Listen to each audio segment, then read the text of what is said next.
Not far from Canada's iconic parliament, a teepee and a campfire mark the spot where Chief Teresa Spence of the Attawapiskat First Nation is in the first week of a hunger strike.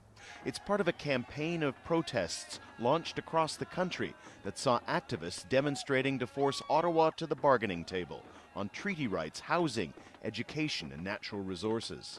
Most Aboriginal treaties in Canada were negotiated with the British Crown when the country was a colony, and Chief Spence says she's ready to die if she doesn't get the high-profile meeting she's demanding.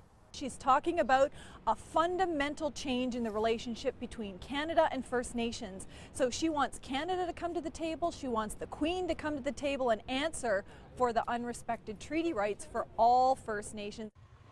Attawapiskat's woes became international news last year.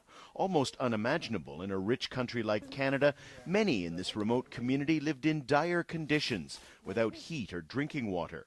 The Canadian Red Cross flew in emergency supplies, embarrassing the federal government, which blamed poor administration by Chief Spence and the elected council. This week, the Minister of Aboriginal Affairs insists things have improved, and he's ready to hear the Chief's concerns. I think we've just, as a government, made very good progress, and there's a little bit of politics at work here, but generally speaking, we have very good relations across the country. Politics is indeed what the latest protest campaign is all about. The government says it's doing what it can, but with no clear plan to meet the concerns of the demonstrators, the protests and the hunger strikes look set to continue for the time being. Daniel Lack, Al Jazeera.